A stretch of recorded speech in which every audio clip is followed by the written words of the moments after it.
Isang magandang araw po sa lahat mga kapatid at ako po ang naatasan na ngayon po ay magbahagi ng salita ng Diyos kung saan isang napakalaking pribilehiyo po na makapagbahagi po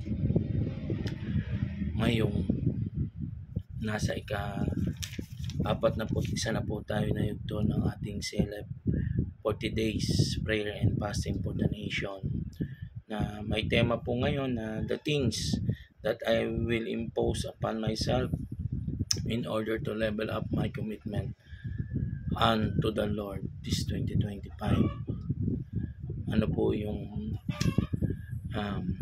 sabi nga, ito yung akin na mga bagay na para palakasin ang pagkatiwala sa Panginoon ngayong 2025. At ngayon pong 2025 ay yung commitment natin sa Panginoon.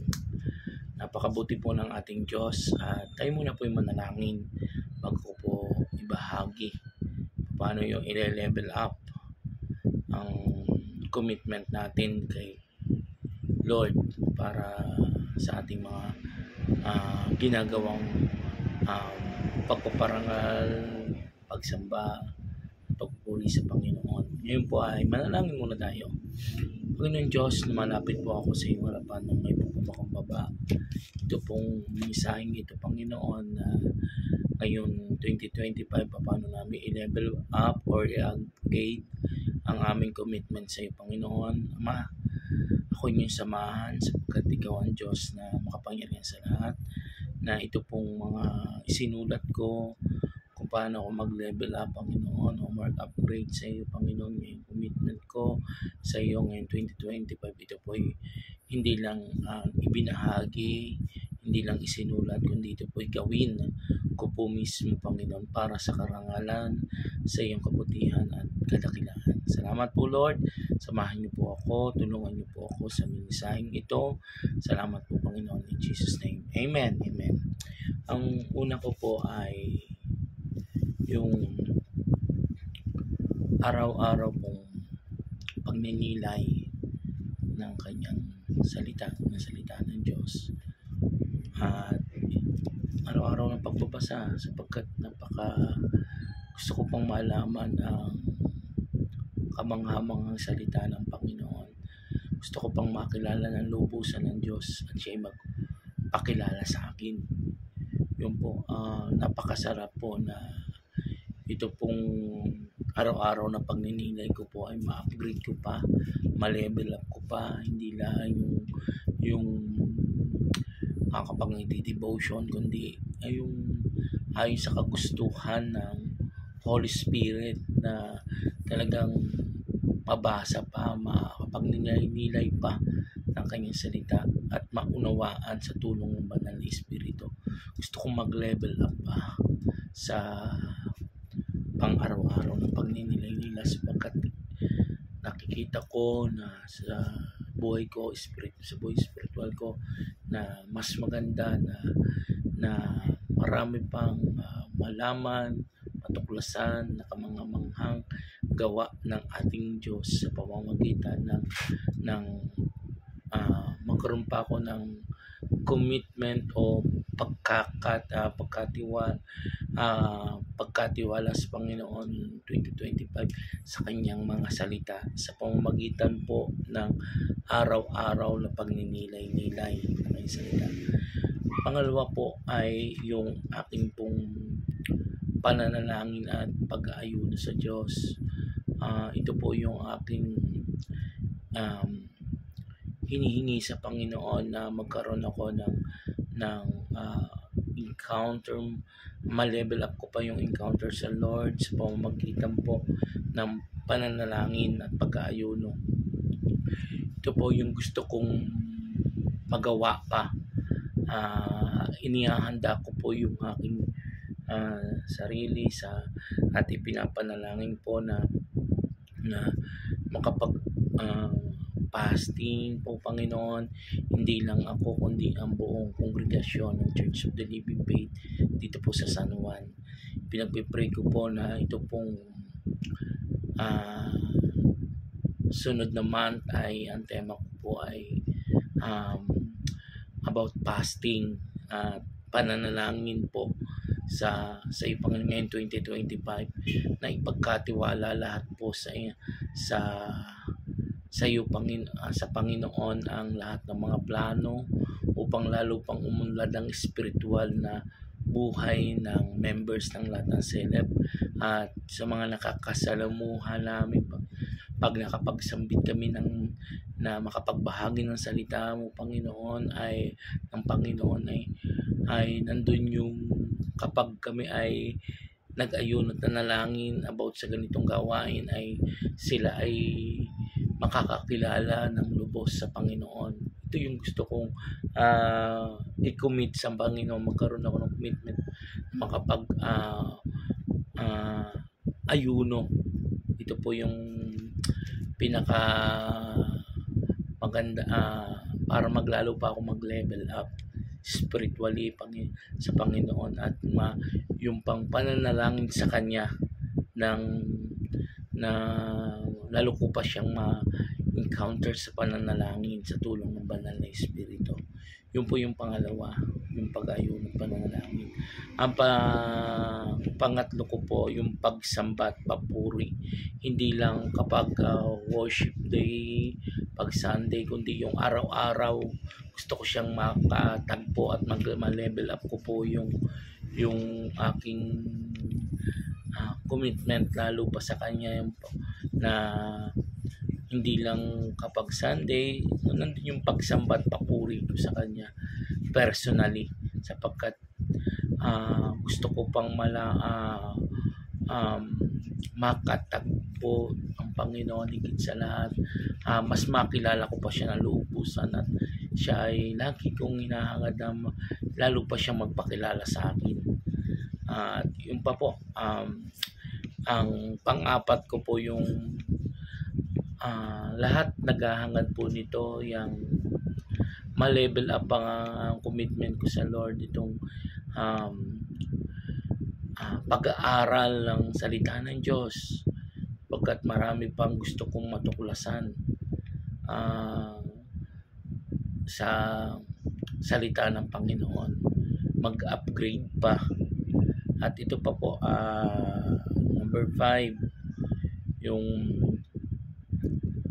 evangelism, yung commitment ko sa Panginoon, mag-level up itong makalabas kami, makapamigay ng Bible tracts, yan, yung dating hindi nagbibigay sa lugar na kinakailangan ay makapamigay na mag-level up ang aming ministry sa iyo sa Panginoon sapagkat napakaganda ng ipinapaabot ng Panginoon sa mga lugar na kung saan madaling mapasok, mabahagi ng salita ng Panginoon. Talagang ito yung gusto kong hinihingi ko sa Panginoon na ngayong 2025 mag-level up yung commitment namin sa pagbabahagi ng salita ng Panginoon sa tao sapagkat marami pang makakakilala at higit sa lahat ay nandun yung pag-asa na sila din ay makakilala sa Panginoon bilang Panginoon nila, tagapagligtas ng kanilang buhay, ang ating Panginoong Jesucristo. Nandun yung pag-abot sa kanila, matanggal yung nahihiya ka, natatakot ka, kundi kailangang abutin sila. Ito yung ma-level up ngayon 2025 at higit sa lahat yung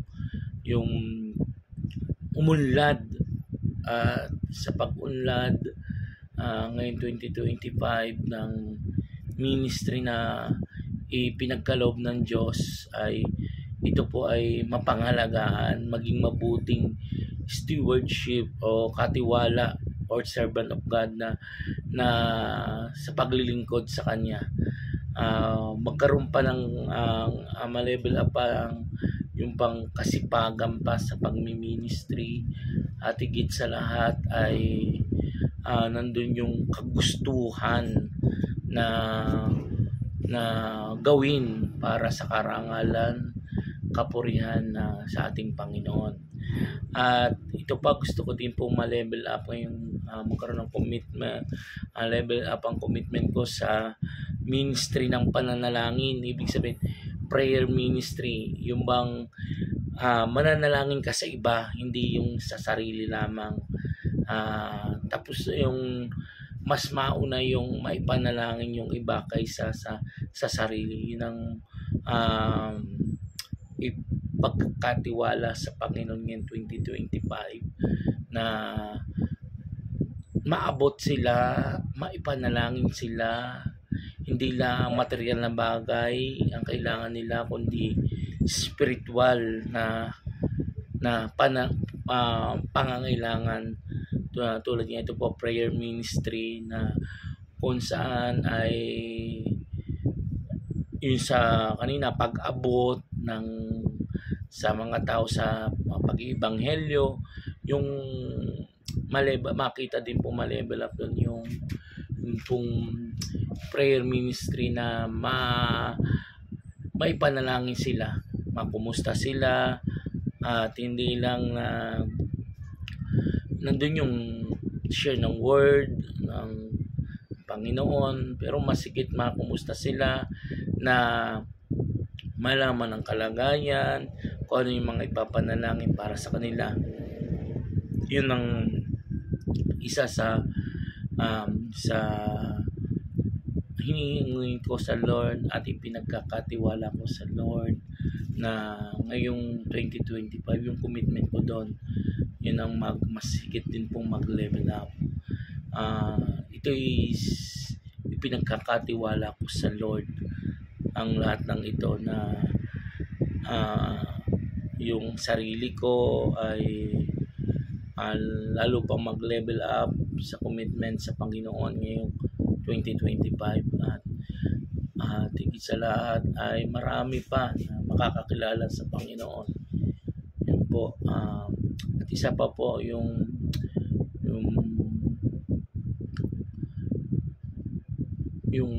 madala po yung mga members ng CELEP sa lalo pang makilala nila ang Diyos, yun, maituro. Kaya nga po yung kanina po ay yung lalo pang mag-aral ng Biblia, sapagkat marami pa po na matutuklasan, na maituturo sa mga members po.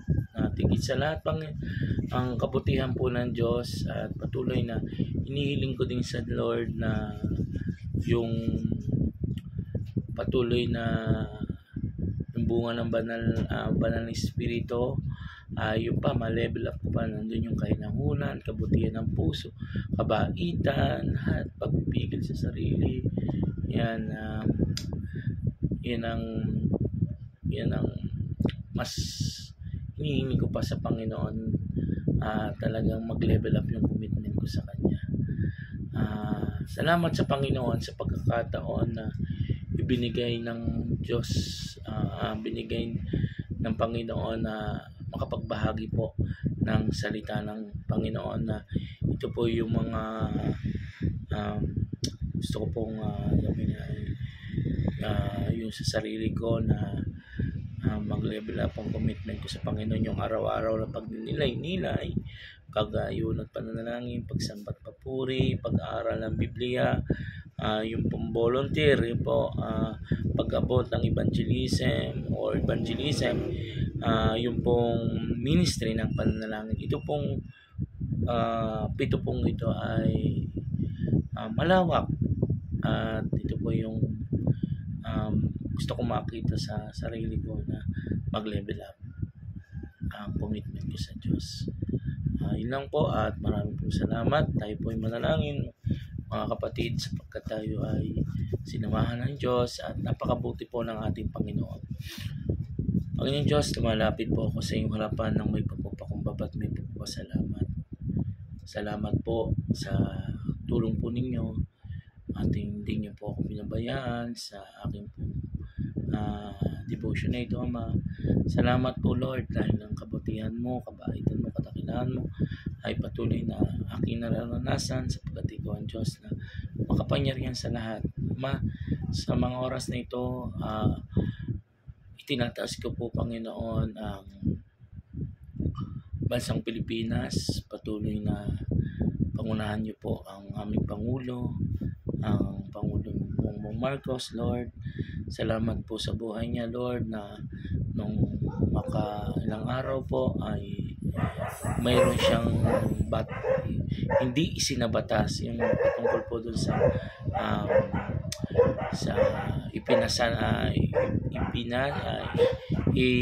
pinapagustong ipasa ni Tiberos. Lord, salamat sa pagbito po ng aming Pangulong ito about sa mga bata na gustong ipasok sa talagang grabe na po ang sabi niya ay ridiculous. Yun ang sabi po ng Pangulong Bongbong. Kaya Lord, salamat po. Hilingin po siya ng saganang karunungan para hindi po ito maipasa. At salamat Lord sapagkat binigyan siya ng karunungan at alam ko nalalapit na po ang muling pagbabalik mo, Panginoon, na makakasama ang bansang Pilipinas sa ililigtas mo, Panginoon. Lalo na po itong aming Pangulong Bongbong Marcos, Lord, may mga tao na lapit sa iyo, sa kanya na may pagkakilala at may pagtangkap sa iyo, Panginoon. Ikaw ang Panginoon, pagpagtas nila. Ang aming Pangulong ito ay makakakilala din. Hinihiling ko, Lord, na makakilala, tumanggap at patuloy na ikaw maging Panginoon ng bansang Pilipinas. Dinideklara namin po ito, Diyos. Salamat din po, Ama. Patuloy na pangunahan niyo po pamula ito po sa aming presidenteng ito, Pangulong Presidente. Pangunahan niyo po ang pagkakaisa upang lalo pa namang gumanda, lumago, umunlad ang bansang Pilipinas. Pamula po dito sa matataas na ito hanggang sa mga pinakamababa, Lord, patuloy na pangunahan mo, Ama, ang mga salita mo magaling sa kanila, mga taong gamitin mo sa kanila na para makapalapit sa iyo, Diyos. Pangunahan mo, Ama. At mga nangyayaring hindi pagkakaunawanan ng China at Philippines, Lord, about sa West Philippines, Lord, hinihiling ko, Lord, na ito po ay inyo pong ikaw lang po makakapagpigil sa sigalot na nangyayaring ito, Ama. Bakudan niyo po ang bansang Pilipinas, Panginoon, in Jesus' name, ng iba ng Espiritu, Diyos ng iba ng dugo, Panginoong Jesucristo. Salamat din po, Ama, sa iyong kabutihan, Panginoon. Dalangin ko din, O Diyos, na salamat po sa katagumpayan na ibinibigay niyo po sa bawat araw na gawain namin, ministry namin.